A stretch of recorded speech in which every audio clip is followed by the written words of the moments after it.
Lo que conquistó con sus hazañas, lo perdió en sus vanas esperanzas, ya que el anhelo apasionado de lo que no tenía le impedía conservar nada de lo que ya poseía. En el video anterior conocimos lo que fue la vida de Pirro de Epiro desde su nacimiento hasta que recibió la llamada de auxilio que la ciudad de Tarento le hizo. En este video me encargaré de hablarles de aquello que quizás sea lo más conocido de este personaje sumamente interesante. Acompáñenme y conozcamos al rey, al hombre, pero sobre todo al guerrero con ansias de gloria que fue Pirro de Epiro, parte 2, el ocaso de un soñador.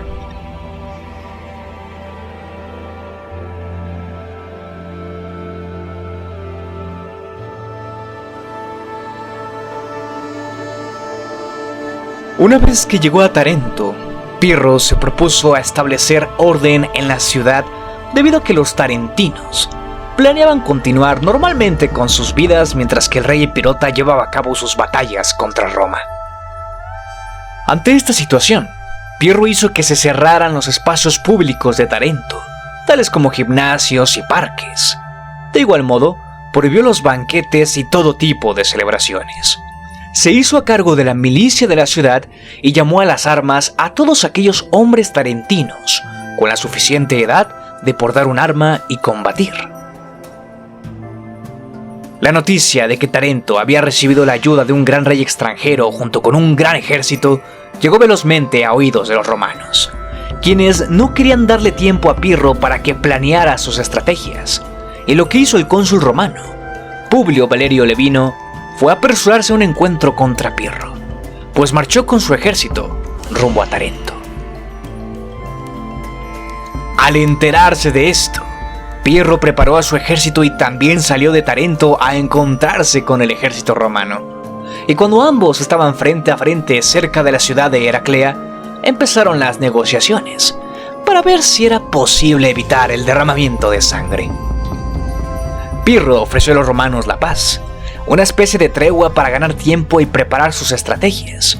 Mas los romanos lo rechazaron diciéndole que no lo consideraban mediador entre los conflictos de Roma y Tarento y que mucho menos le tenían miedo. Pirro jamás había conocido a los romanos, por lo que esta primera impresión de ellos lo sorprendió. Y el historiador Plutarco nos cuenta que antes de la batalla, y al ver su buena organización, Pirro dijo de los romanos lo siguiente: ¿quiénes son estos bárbaros tan bien disciplinados? Es así como en el año 280 a.C.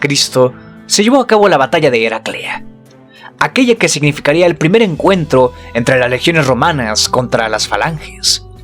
Y es que hay que recordar que por aquellos años Roma todavía no era ese gran imperio conquistador con grandes dominios bajo su poder. En aquel tiempo, Roma era una república en crecimiento que nunca antes se había enfrentado contra un ejército extranjero, pues hasta ese momento los enemigos de Roma habían sido italianos. Las fuerzas de Pirro se trataban de 23.000 soldados falangitas, 3.000 jinetes, 2.500 arqueros y honderos, así como la milicia de Tarento, que probablemente ascendía a un par de miles de soldados, siendo un aproximado de 30.000 soldados al mando de Pirro de Epiro. En el otro bando tenemos al cónsul romano Publio Valerio Levino, quien comandaba 2 ejércitos consulares, es decir, un aproximado de 10.000 legionarios, 600 jinetes y más tropas auxiliares, conformando un total de 22.000 efectivos, aproximadamente. Era evidente que Pirro tenía los números a su favor y así la lucha comenzó.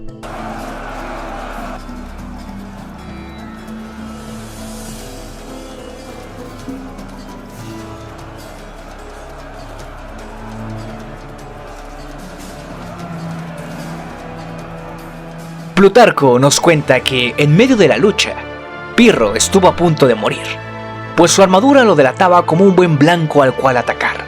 Y su biógrafo nos dice que un soldado italiano llamado Óplaco, que servía al ejército romano, se acercó a Pirro lo suficientemente para atacarlo y matar a su caballo. No obstante, Pirro fue salvado por sus soldados, quienes terminaron asesinando a aquel soldado. Tras esto, Pirro sacó su arma secreta, elefantes. Hay que mencionar que los romanos hasta ese momento jamás se habían visto un elefante, y mucho menos se habían enfrentado a uno entrenado para la guerra. El uso en batalla de estos enormes animales causó el miedo y colapso en las tropas romanas. Así fue como Pirro obtuvo la victoria.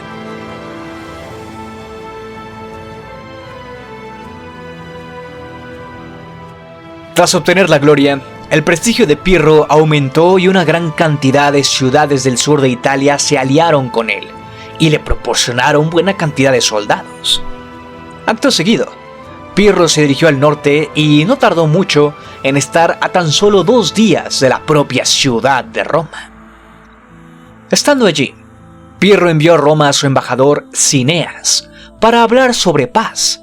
Sin embargo, esta dichosa paz no le importaba a Roma, pues la velocidad de regeneración de las filas de los ejércitos romanos sorprendieron tanto al embajador de Pirro que comparó a Roma con la hidra de Lerna, aquel monstruo mitológico que al cortarle una cabeza le surgían más.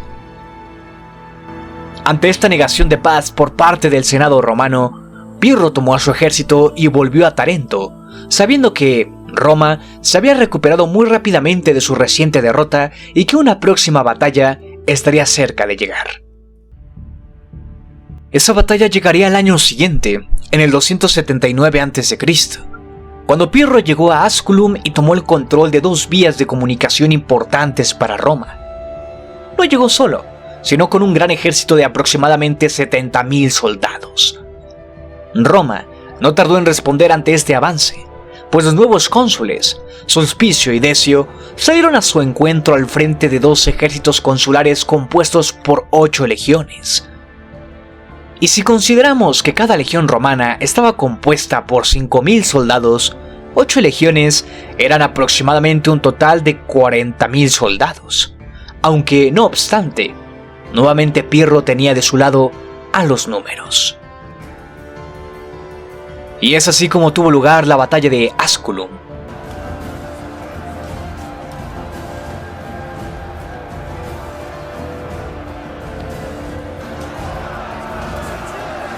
El resultado de la batalla es difícil de mencionar, o de concluir, ya que las fuentes que nos hablan de ella tienen discrepancias entre sí. Por un lado, se menciona que Pirro obtuvo la victoria, y por otro que fue Roma, aunque es muy probable que la batalla terminase con un empate, ya que de este enfrentamiento tiene lugar la denominada victoria pírrica, que no es otra cosa que vencer, pero en el proceso perder tanto que no se siente la satisfacción de una victoria. Sabemos esto porque Plutarco menciona que al finalizar la batalla de Asculum, Pirro enunció las siguientes palabras: una victoria más sobre los romanos y estaremos completamente perdidos. Además, también menciono que la batalla tuvo un resultado inconcluyente, ya que los sucesos que le siguieron parecen demostrar que los contendientes, tanto Pirro como Roma, llegaron a un punto muerto en el que ninguno podía imponerse sobre el otro. Poco después de la cruenta batalla, a Pirro le llegaron 2 noticias importantes. Para hablar de la primera tengo que dar un poco de contexto. En el video anterior mencioné que Pirro fue, durante un breve tiempo, rey de Macedonia, y que dejó de serlo a causa de Lisímaco de Tracia, quien murió en el 281 a.C., y el trono macedonio pasó a manos de Ptolomeo Seraúno. Bueno, la primera noticia que le llegó a Pirro fue saber que Ptolomeo Seraúno había muerto en batalla contra los Gálatas, y que por lo tanto su trono estaba vacante.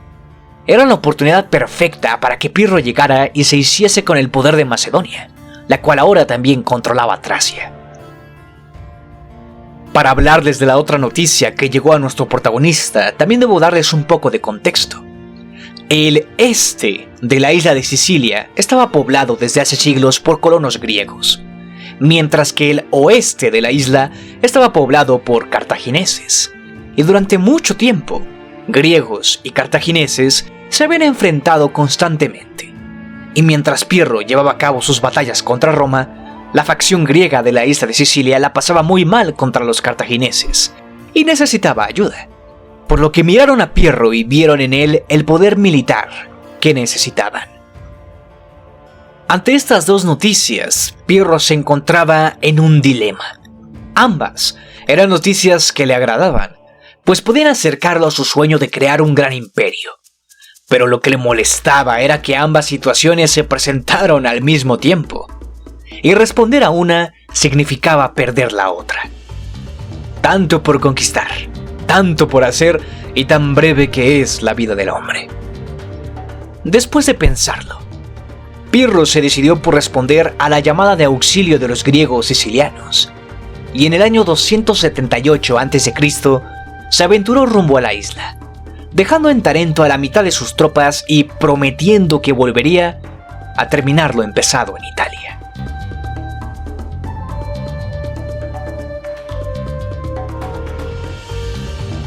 Pirro llegó a Sicilia justo a tiempo, pues la ciudad de Siracusa estaba sufriendo un asedio por parte de los cartagineses. Y cuando estos vieron llegar al rey, levantaron el sitio y huyeron. Por tal motivo, Pirro fue recibido como un libertador, un restaurador de la concordia y la paz. De inmediato, se le entregaron innumerables tropas, flotas, torres de asedio e incluso oro y recursos.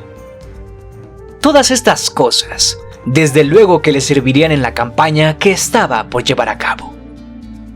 Pues en la primavera del año siguiente, 277 a.C., Pirro comenzó a marchar dentro de la isla con el sincero y honesto objetivo de expulsar a los cartagineses.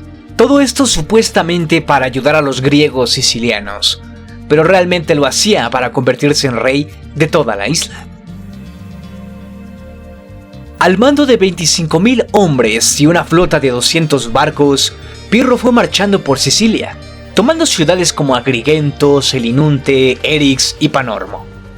Muchas de estas tomas no fueron violentas, sino que viendo su rápido y enorme avance, las ciudades le abrieron sus puertas rindiéndose ante él.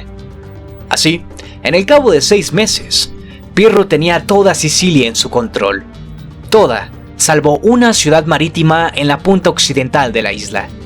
Esa ciudad era Lilibeo, el último bastión cartaginés y quizá el más importante, razón por la que su toma y asedio no serían cosa fácil para Pirro.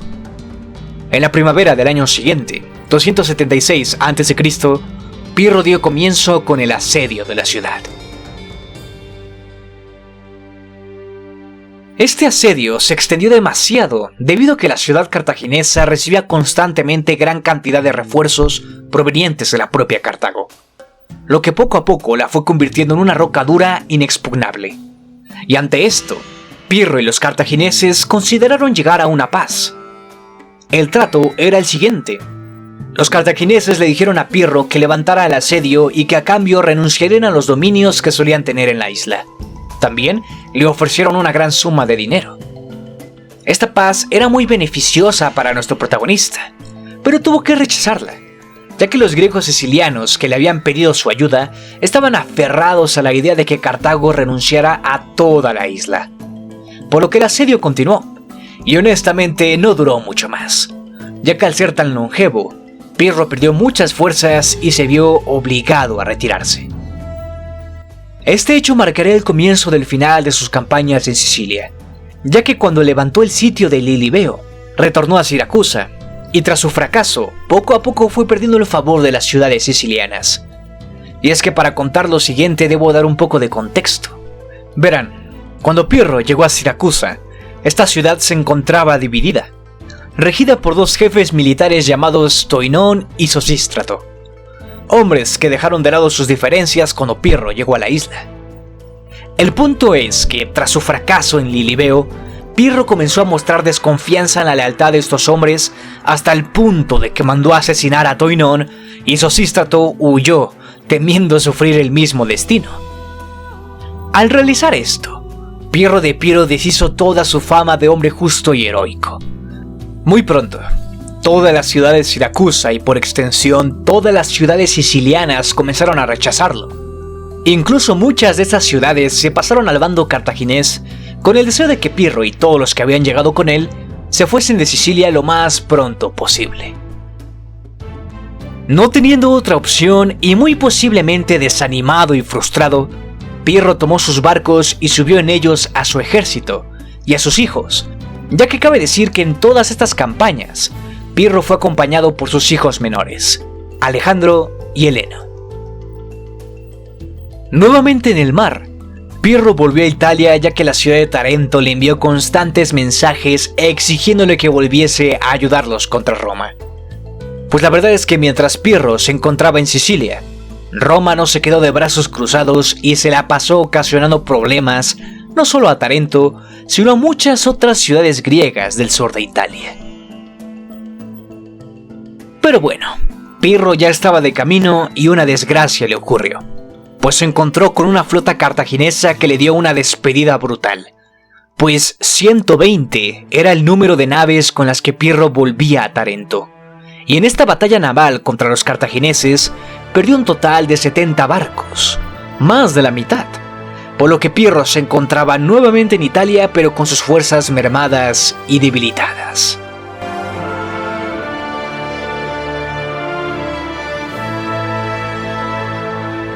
De vuelta en Tarento, Pirro no fue recibido con muchos ánimos, ya que el abandonar la situación en Italia por irse a batallar contra los cartagineses en Sicilia causó mucha molestia entre los tarentinos. Pero bueno, ya estaba de vuelta, y de buena o mala gana, Pirro recibió varios miles de soldados de los aliados que todavía conservaban el sur de la bota italiana. No obstante, Pirro no pudo darse el lujo de tomarse un descanso cuando desembarcó, ya que cuando Roma se enteró de que estaba de vuelta, rápidamente los dos cónsules en turno, Curio Dentato y Cornelio Lentulo, se pusieron al frente de sus legiones y con un total de 40.000 efectivos marcharon hacia el sur para encontrarse con Pirro. La batalla tuvo lugar en la ciudad de Maleventum. Pirro, al mando de 30.000 hombres, se enfrentó nuevamente contra aquella república que años atrás le había costado tanto vencer. ¿Ocurriría lo mismo en esta ocasión? ¿Pirro vencería con éxito y su segunda campaña en Italia sería más exitosa que la anterior?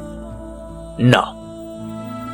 La victoria fue para Roma, y en honor a ello, los romanos cambiaron el nombre de la ciudad por el de Benevento, que significa buen viento, ya que fue en sus cercanías donde los romanos vencieron a aquel rey que una vez más se había atrevido a desafiarlos.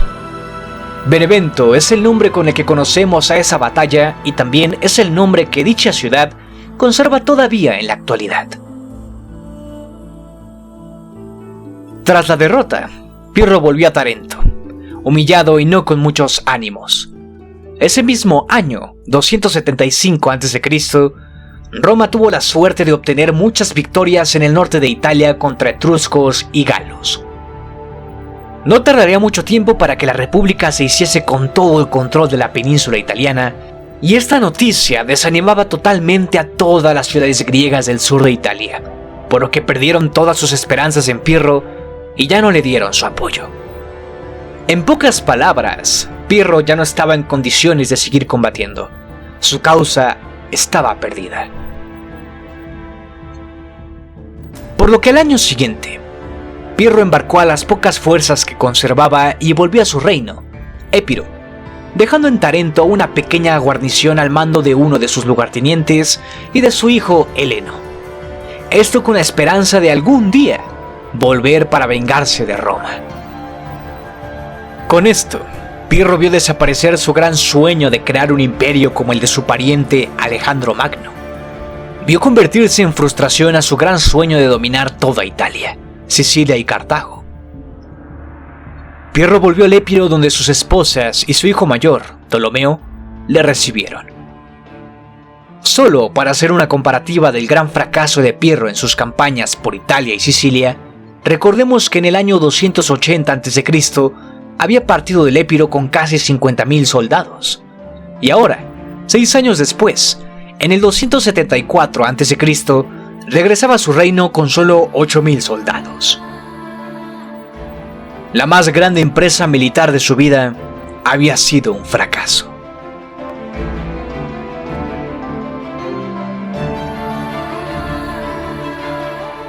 Pirro era un rey, Pero seamos honestos, era más un guerrero. La vida cómoda de deliciosos banquetes, opulentos palacios y maravillosas joyas y vestimentas no le satisfacían, no le apasionaban ni enamoraban. Lo suyo eran las comidas con sus tropas, los sangrientos y brutales campos de batalla y la sociedad del polvo y la guerra. Al decir esto, me refiero a que una vez en Épiro, y ya bien descansado de todas sus batallas anteriores, Pirro se dedicó a buscar más batallas, y solo le bastó con ver a su reino vecino, Macedonia, reino que años atrás le había pertenecido. Por aquellos años, Macedonia estaba en poder de Antígono II Gónatas, quien era hijo del mismísimo Demetrio Poliorcetes. ¿Lo recuerdan? Aquel hombre que en antaño había sido cuñado de Pirro y posteriormente su enemigo. Bueno, que Antígono, hijo de un viejo enemigo suyo, gobernase Macedonia, era razón suficiente para que Pirro se lanzase a las armas en su contra. Es así como a finales del 273 a.C., Pirro mandó a llamar a su hijo Heleno y a las tropas que se habían quedado con él en Tarento. También contrató un buen número de mercenarios galos y con todo esto emprendió el avance a Macedonia. A decir verdad, es que su invasión fue todo un éxito, pues nada más llegar, fueron muchas las ciudades que se rindieron ante él y que le abrieron sus puertas sin necesidad de violencia. Incluso cuando Antígono preparaba sus ejércitos para enfrentar a Pirro, muchos de sus soldados desertaron y decidieron pasarse al bando de nuestro protagonista.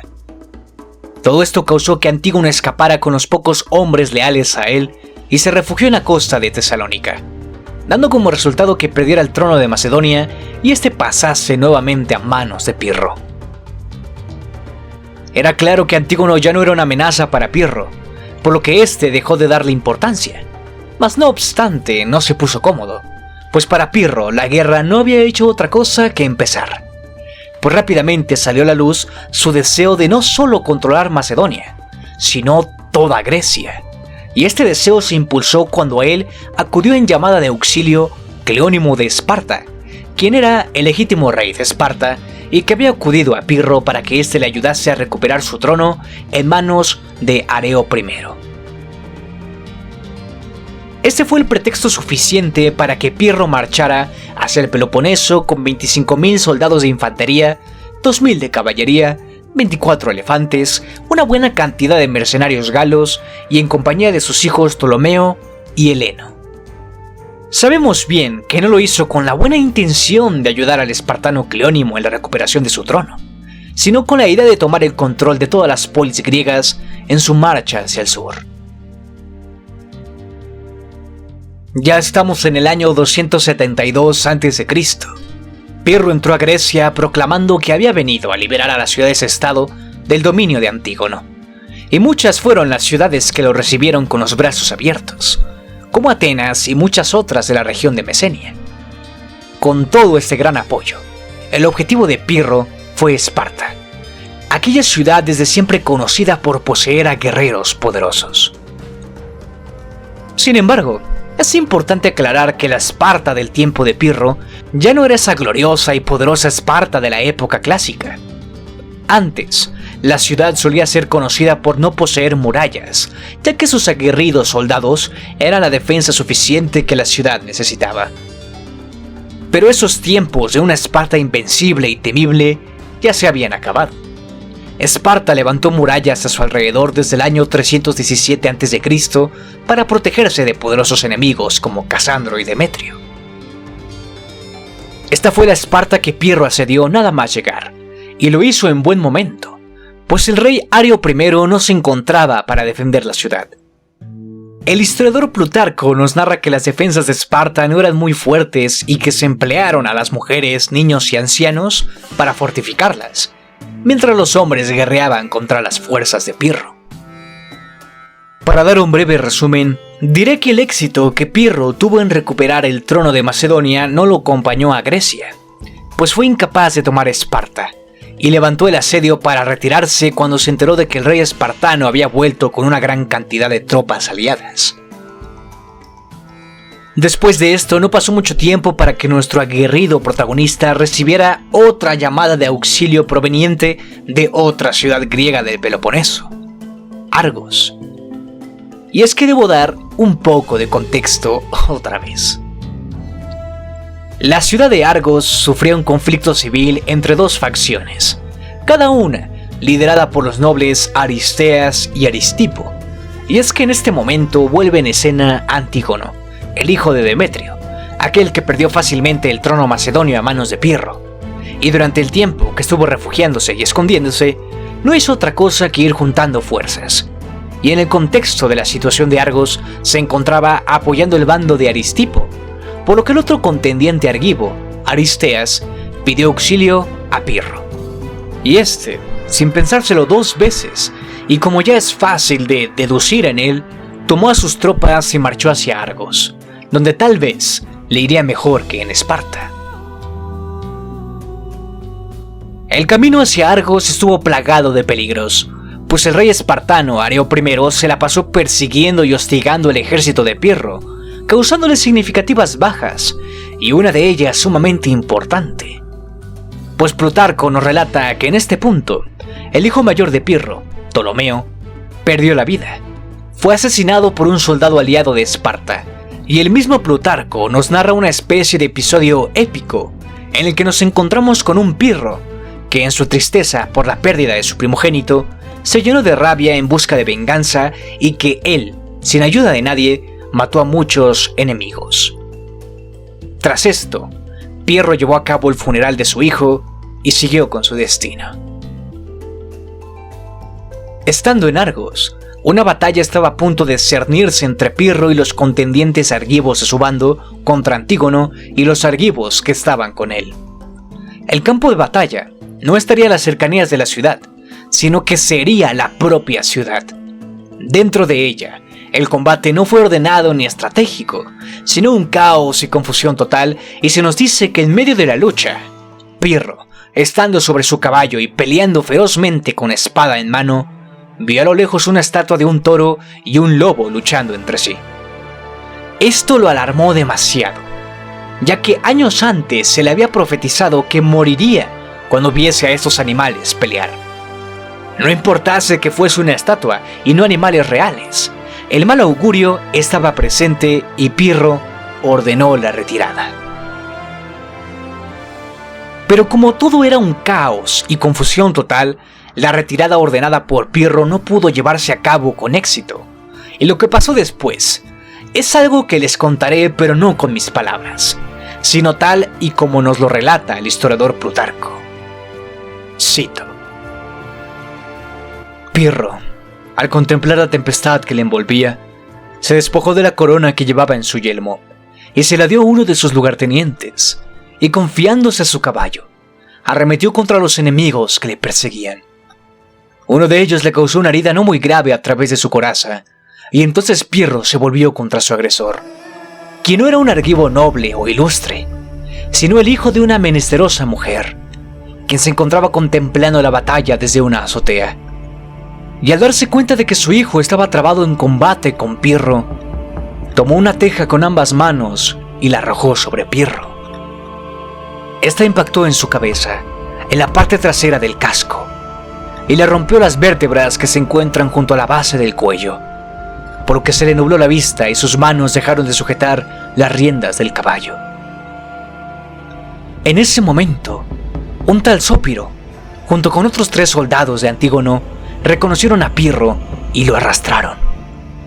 Así, cuando Zópiro desenvainaba un cuchillo para cortarle la cabeza, Pirro le lanzó una mirada tan feroz que Zópiro se quedó aterrorizado y con manos temblorosas trató de ejecutar su acción. Lleno como estaba de miedo y turbación, no acertó con el tajo, sino que, cortando la altura de la boca y del mentón, solo a duras penas y lentamente pudo cortarle la cabeza. Así murió Pirro de Epiro, a los 46 años de edad.